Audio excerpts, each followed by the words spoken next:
They say $5 million can buy you peace. I thought it had bought mine. I'm Ethan Caldwell, 34 years old. A year ago, I sold my tech startup for that very amount, $5 million. Enough to never work again. To sleep in silk sheets. To let silence cushion my mornings and luxury wrap around my evenings. No wife. No children. No obligations. And yet, no peace. Because no amount of money can silence the ghosts of your past. Especially when one of those ghosts is still alive, still walking. Still speaking. Still watching. My father, Robert Caldwell. Once, a towering figure in the real estate world. Now reduced to bitter glances and hollow toasts. He doesn't control my life. No. That would require some form of love. He only ever tried to control one thing. My wallet. In his eyes, I wasn't a son. I was a vault. This morning, I stood in front of the mirror in my apartment, smoothing the fabric of a dark green dress shirt. My mother always said it was her favorite on me. Today is her birthday. That meant one thing, the family gathering at the old house in San Francisco, the one I tried to avoid, year after year. But I couldn't stay away this time. I took a deep breath, staring at my reflection. I told myself I was a grown man now. But that's the thing about wounds from childhood. They don't care how old you are. They still bleed the same. When I was a child, my father never hugged me, never asked if I was okay, never tucked me in at night or kissed my forehead. But he drank. And when he drank, he became something else, something violent. He would find me without reason, without warning, and drag me out of my bed into the cold hallway, and beat me. I carry those memories the way trees carry scars from lightning, quietly, deeply, forever. And every time I see him, they ache. This afternoon, I drove my BMW X7 along the tree-lined streets leading to the house. Sunlight scattered across the windshield, dancing like ghosts, trying to reach in. I turned the music up. Jazz. Something soft. Something to keep me from drowning in the silence between thoughts. As I pulled into the driveway, I saw her, my mother, Margaret Caldwell, standing at the doorway like a lighthouse in a storm. Her silver hair swept into a bun, her eyes glowing with warmth. "Ethan, you're here." She smiled, wrapping me in her arms. The smell of lavender clung to her skin. It was the only scent that ever made me feel safe. We moved out to the garden, where lanterns were strung above the guests like little constellations. Jazz floated in the background. Laughter spilled like wine. And my mother moved through it all like sunlight. At 60, she was still grace personified. But then in the corner of the garden, he stood bay. My father, gray suit, red wine in hand, eyes like winter steel. He hadn't changed. Still sharp. Still cold. His smile still made something in me flinch. I tried to avoid him. Talked to uncles, cousins, people I hadn't seen in years. But even then, I could feel his gaze crawling along my back like a shadow that refused to stay still. And then I heard it. Ethan, his voice smooth. Measured. False. I turned. He was walking toward me. That same glass of wine still in hand. "Have a drink with your father." "Son," he said. His smile curled into something I couldn't read. "A special glass. Just for you." He hesitated. But my mother was nearby, laughing with Aunt Susan. I didn't want to make a scene. Not on her birthday. So I took the glass. "Thank you, Father," I said, pretending my voice was steady. I raised it to my lips. One sip. Rich. Dry. Bitter. But nothing. Unusual. He nodded at me, like he had just finished something. 10 minutes later, the world began to tilt. Voices faded. Faces blurred. My legs lost their will. I tried to find my mother, tried to call her name, but I collapsed before I could. And the last thing I saw was that same cold smile. If you're still listening, Maybe something in this story has stirred something real in you. A pause, a memory, a quiet ache you haven't named. Where are you listening from? Leave a little note, we'd love to know you're here. Voices. Stories isn't just here to tell stories. It's here to touch the places we usually hide. So, if this story has made you feel something, share a thought. Just a word. And if you'd like to hear what happens next, hit follow. Gently, like a promise. When I opened my eyes, everything felt heavier.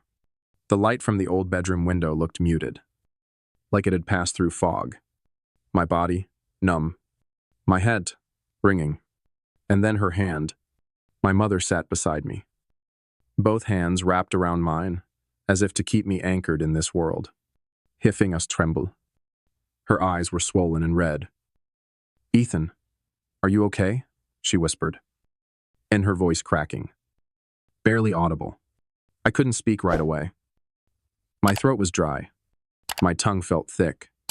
I tried to sit up, but my body rebelled. "What happened?" I croaked, barely recognizing my own voice.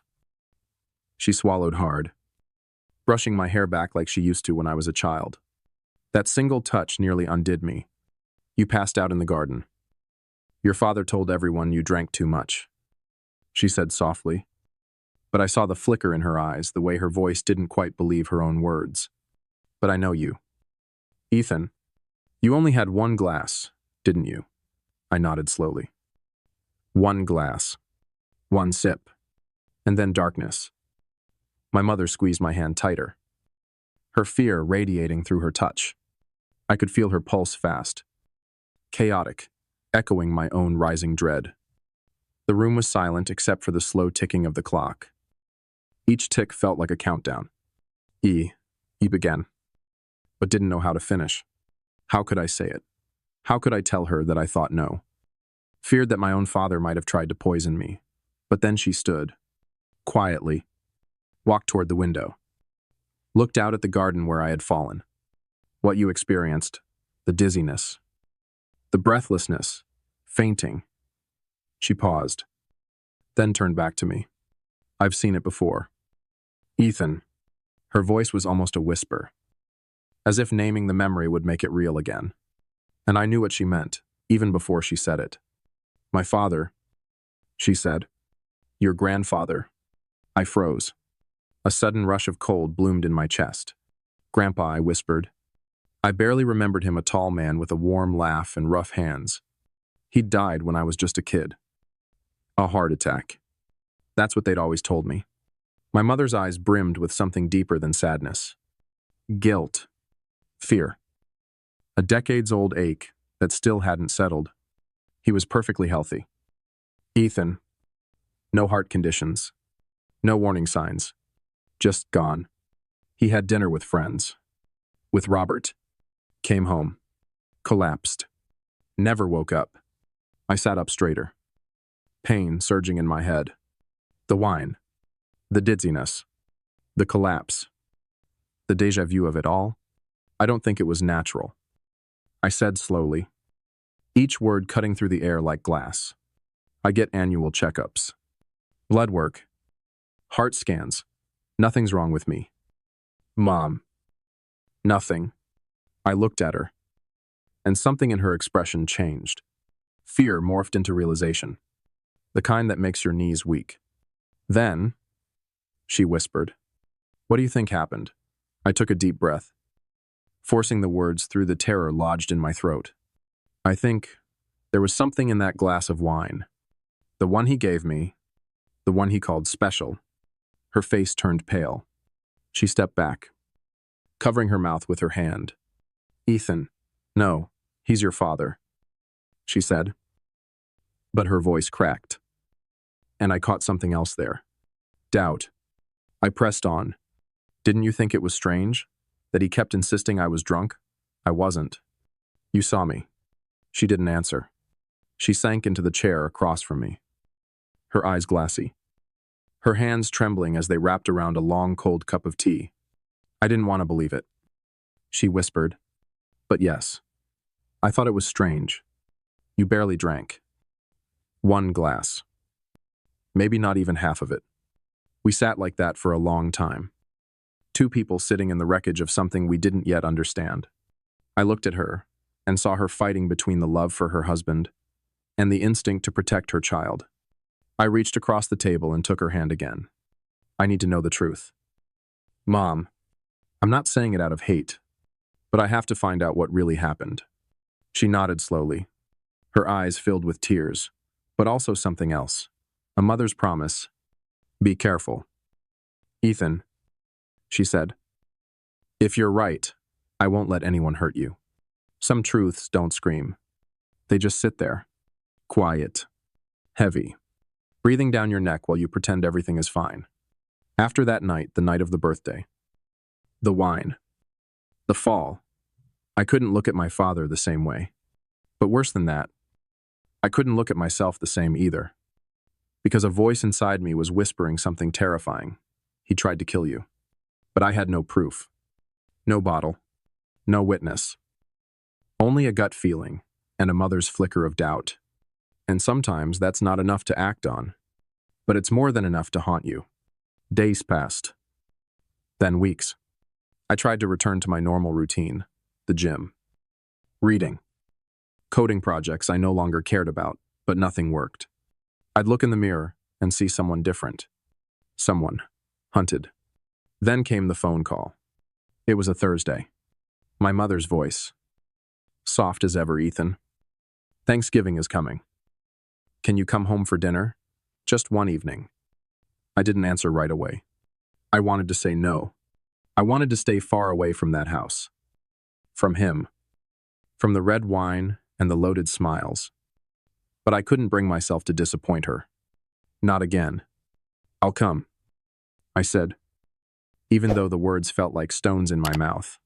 The sun was already setting when I pulled up to the house. The same house where I had once skinned my knees on the front steps. Where I learned how to ride a bike. And now, where I'd almost lost consciousness from a single sip, the windows glowed with soft amber light.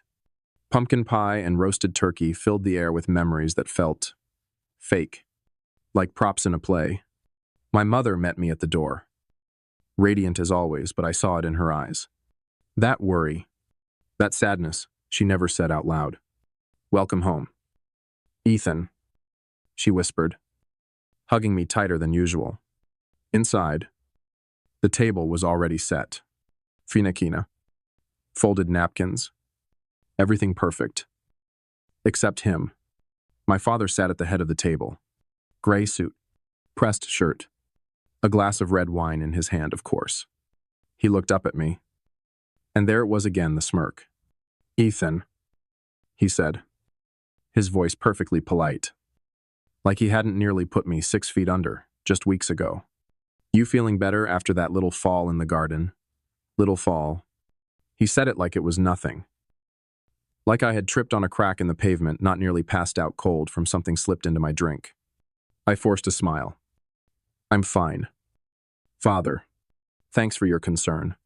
But under the table, my fists clenched. My nails dug into my palms. I kept my breathing even. I had to be careful. The conversation at the table was light. My mother fluttered between dishes, laughing with Aunt Susan. But my eyes, they never left my father, because I knew what was coming. And it came. After the main course, he stood. He raised his glass. To family. To Thanksgiving. Everyone else lifted theirs.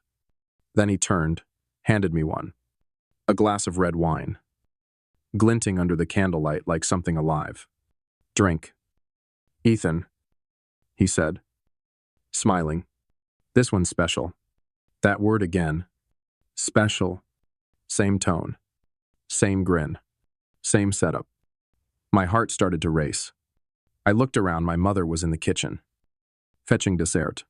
No one watching. So I acted. I dropped my napkin. Bent down to pick it up. In that split second, my fingers moved quickly. Silently. Precisely. I swapped the glasses. Mina for his. When I sat back up, my hands were calm. But inside, I was shaking. He raised his glass and took a long sip. I didn't. I just held mine. 10 minutes passed. Then 20. Nothing. Maybe I was wrong. Maybe it was all in my head. Maybe I'd gone mad. Then his voice faltered mid-sentence. He reached for his chest. Robert, my mother called from the hallway. Her voice alarmed. He stood up. Staggered. His wineglass fell, shattering on the floor, and then he collapsed. For a few seconds, no one moved. Just the shattered wineglass on the floor, and the sound of my father gasping for air. It was like watching a building collapse in slow motion. Robert. My mother dropped the dessert tray. It crashed onto the floor. Untouched. She rushed to his side. Somebody call an ambulance. Aunt Susan screamed, fumbling for her phone. Guests pushed their chairs back, their faces twisted in panic. But I didn't move. I stood there, rooted to the floor, watching him, watching the man who gave me life choke on the very thing he had poured. He clutched his chest. His eyes darted, unfocused. And then for just a split second, his gaze met mine. And I saw it. That flicker, that glimmer of realization. He knew what had happened. And that terrified him more than whatever was happening to his body. If I hadn't switched the glasses, if I'd taken that sip like he wanted me to, I would be the one lying there, gasping. I would be the one they were screaming for. The ambulance arrived within minutes. Red and white lights bleeding into the night.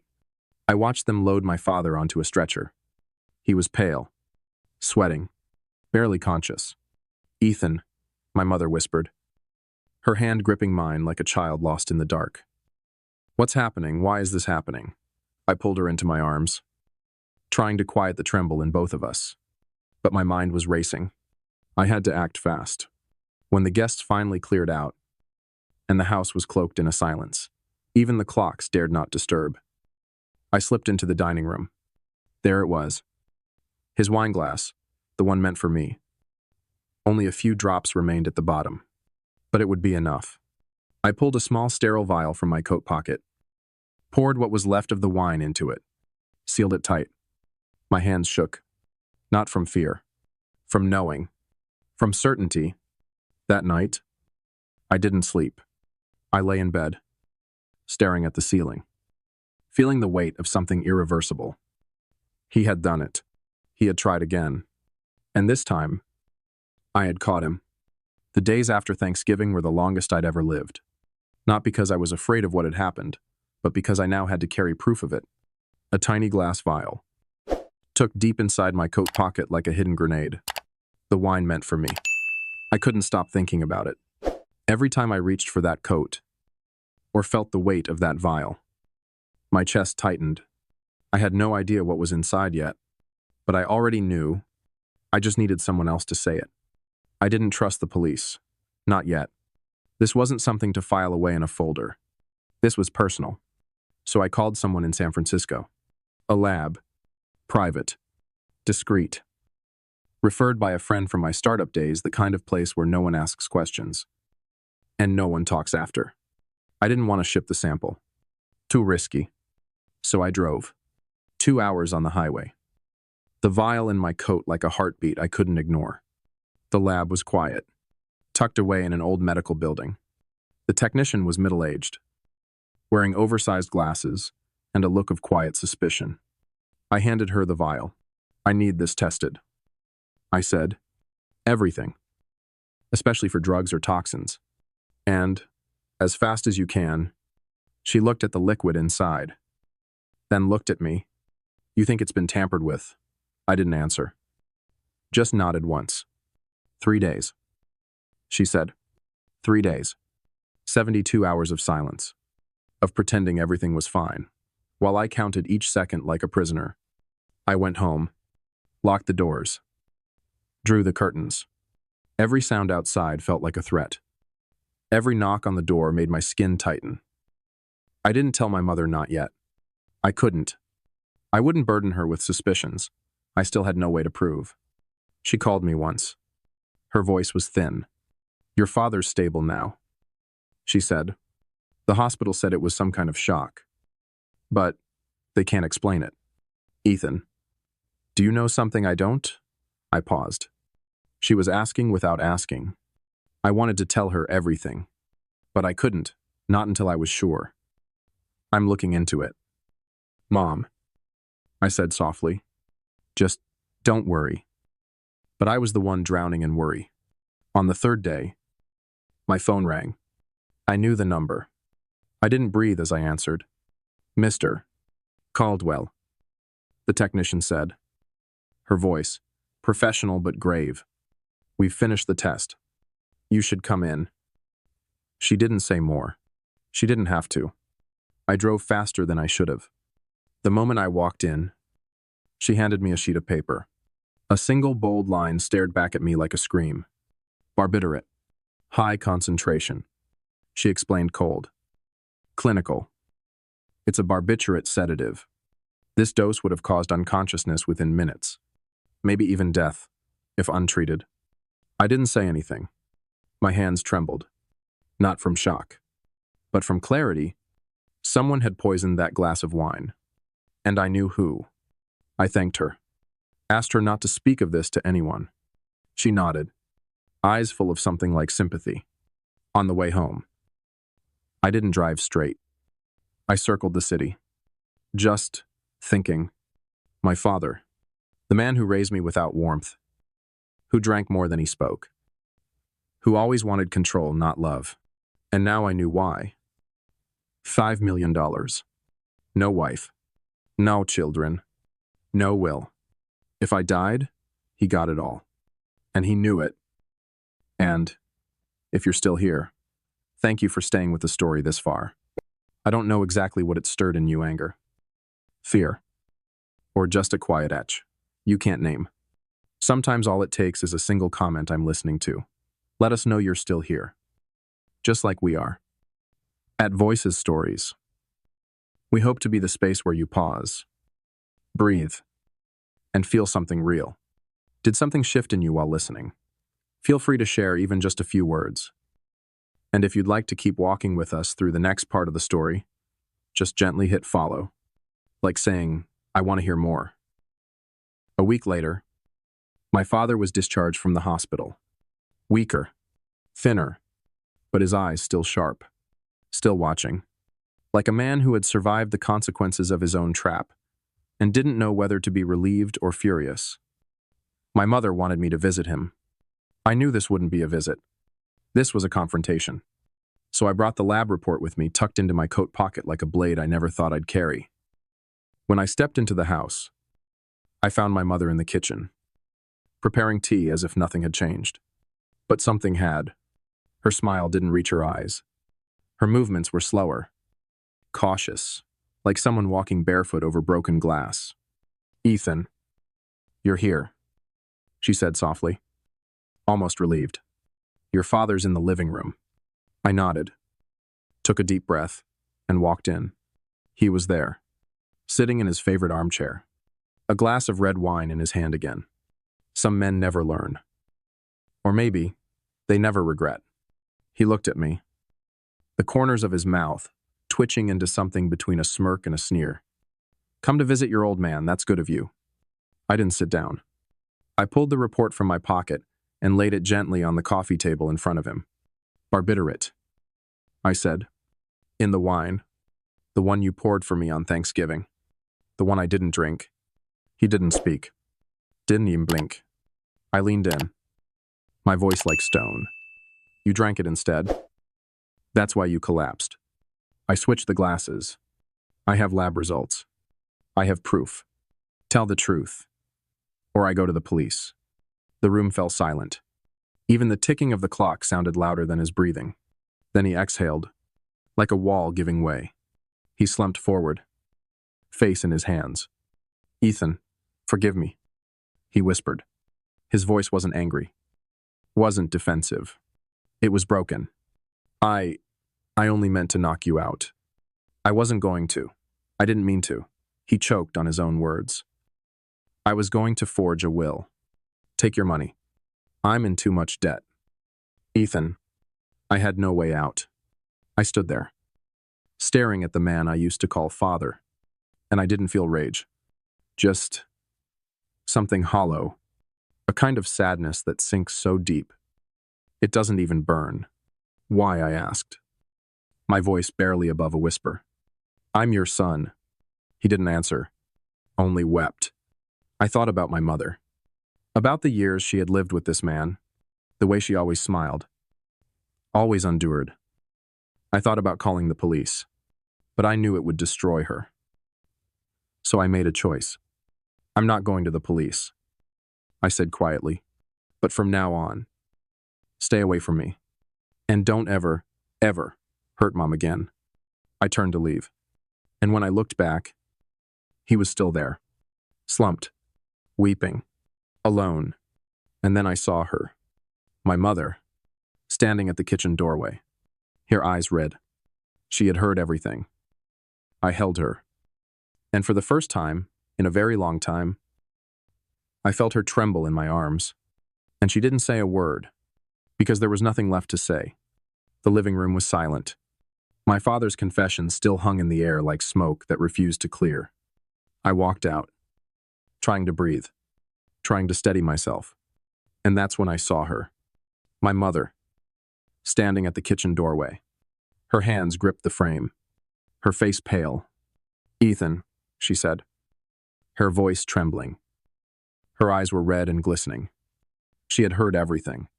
I froze. There was something different in her now, not just heartbreak, but something deeper, sharper, older. She looked at me, and then stepped outside, toward the garden, the same garden where it had all started my fall. The wine, the special glass. I followed her without speaking. We sat on the old bench beneath the fading lanterns, remnants of the birthday party that now felt a lifetime away. The wind rustled through the trees like a quiet reminder that nothing stays buried forever. She held my hand, gently. Then finally, she spoke. I heard everything, she said. What your father said? I still can't believe it. But Ethan, there's something I need to tell you.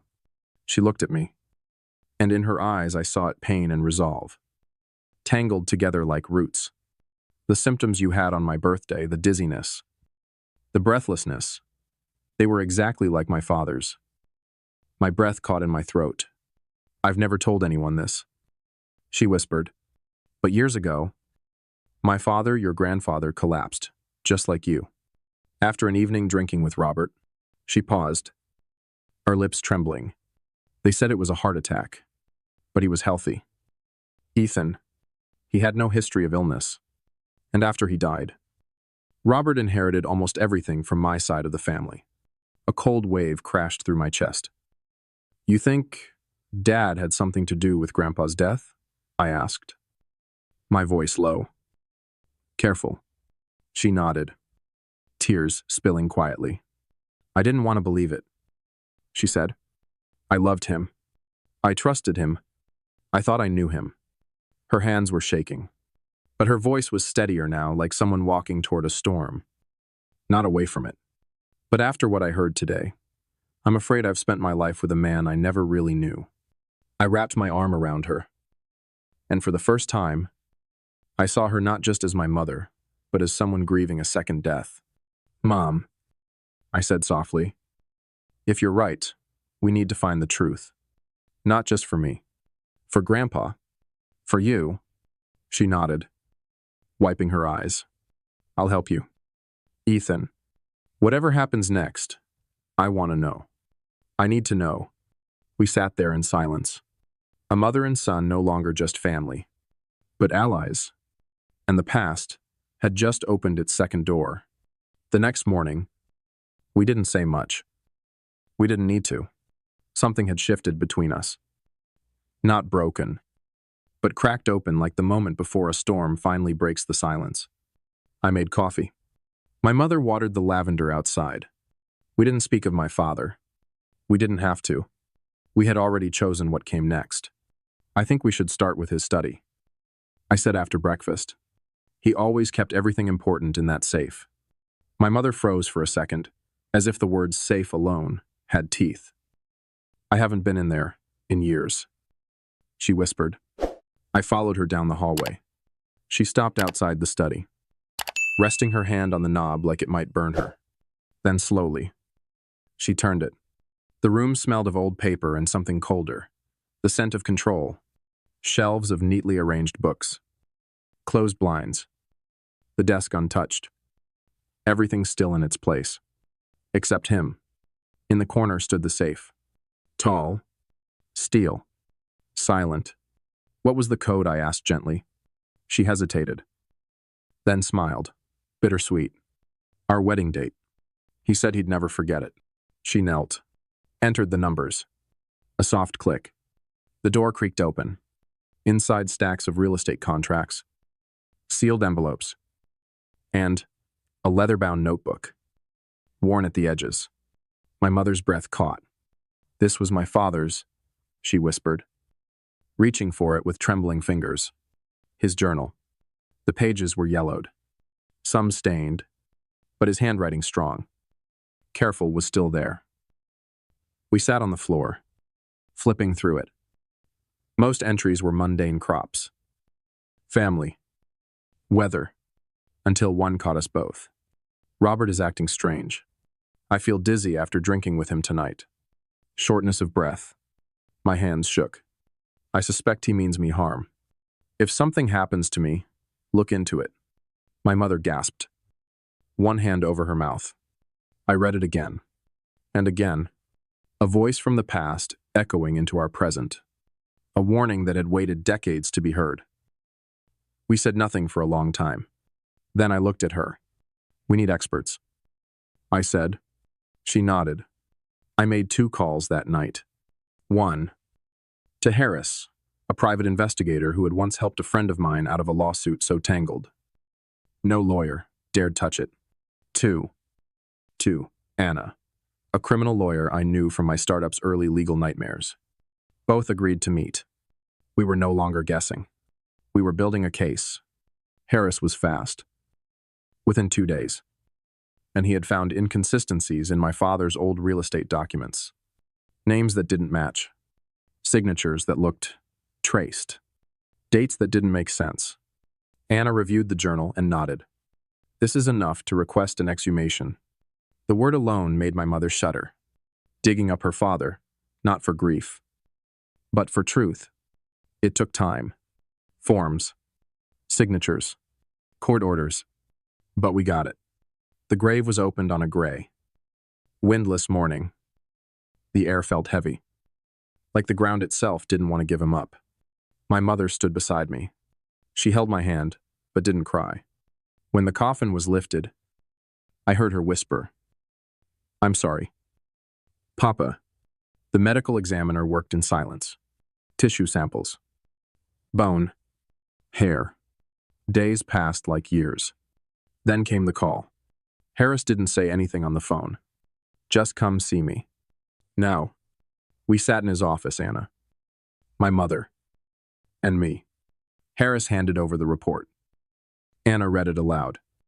Her voice even but sharp. Cause of death, acute poisoning. A sedative, in the barbiturate family. High dosage. Consistent with symptoms of dizziness. Respiratory failure. And collapse. My mother closed her eyes. Not in surprise, but in confirmation. I knew it. She whispered. I looked at the report again. Hands shaking. He killed him. My father had poisoned my grandfather. Not years of stress. Not sudden illness. Poison. We dug deeper. Harris found forged inheritance documents. Fake signatures. Bank transfers made right after my grandfather's funeral. Each piece of evidence was a brick. And together, they built a wall around the truth. My mother sat beside me at the dining table, reading every line, her eyes no longer filled with tears but steel. I lived with him for over 30 years, she said, and I never saw it. I took her hand. It's not your fault, I said. He deceived both of us. But she didn't look broken. She looked ready. I'll sue him, she said. Her voice didn't shake. Not once. Not just for you. For my father, Robert has to pay. The day of the trial came. Gray skies. Cold rain. It felt right. I sat beside my mother, our hands clasped tightly. Her fingers were ice, but her grip steady as stone. Robert Caldwell sat across the courtroom, not in a tailored suit this time. Just a man now hollow-eyed. Thinner. Smaller somehow. But still trying to wear that same old smirk. It didn't work anymore. Anna stood first. Calm. Precise. She laid everything out like a surgeon opening a chest cavity. The lab report from the poisoned wine. My grandfather's journal, his final words. The autopsy results confirming barbiturate poisoning. The forged documents. The sudden bank transfers. The motive debt. Inheritance. Power. Every sentence cut deeper. Robert tried to speak. I didn't do anything, he said.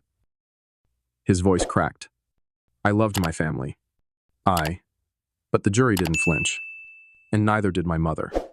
When she took the stand, the courtroom fell silent. She looked, not like a victim, but like a woman who had carried silence for too long and finally let it go.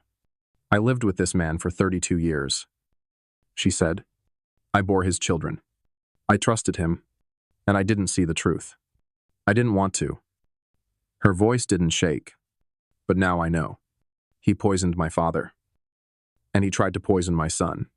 And then she looked at him, not with hate, but with the grief of someone who once loved a lie. The jury took 2 hours. Guilty. Attempted murder for me. First-degree murder for my grandfather. Robert Caldwell was sentenced to life in prison without parole. He didn't speak as they led him away. He didn't look back. And I felt nothing. No triumph. No justice that could make it all right again. Just a space where family used to live, and now only echoes remained. After the trial, we didn't go home. Not to the old house. We sold it. Quietly. Too many walls. There knew too many things. My mother moved in with me. To the apartment in San Francisco. She took one suitcase. Left everything else behind. Even the lavender. Start fresh, she said. At first, the silence in the apartment felt like another kind of ghost. A different kind of waiting. But it slowly changed. She began to wake early. Make tea. Tend to small pots of herbs on the windowsill. We didn't talk much about him. But we didn't have to. We found rhythm in simple things. In the afternoon, we'd sit on the balcony. Drink tea. Watch the city move below. The quiet between us didn't feel heavy anymore. It felt like rest. One evening, as the sun painted the sky with burnt orange and gold, I turned to her. Are you okay? Mom. She didn't answer right away. Then she smiled small. Tired, but real. I'm okay. Ethan, your grandfather can finally rest. And you're safe. That's all I need. I nodded. And for the first time in what felt like years, I believed her. I found peace. Too.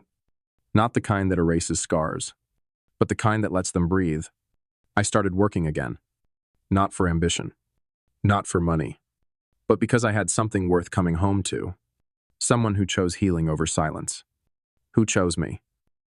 And together, without saying a word, we kept choosing life. If you're still here, thank you for walking with Ethan and his mother all the way to the end. No one leaves the dark without scars. But sometimes, just having someone beside you, someone who keeps walking is enough to call it peace. How did this story sit with you? If you'd like to share, Voices Stories is here. Not just to speak, but to listen. Even a quiet comment is a bridge between us. And if you'd like to stay for the next story, you know what to do. A gentle follow, like a small nod that says I'll be back.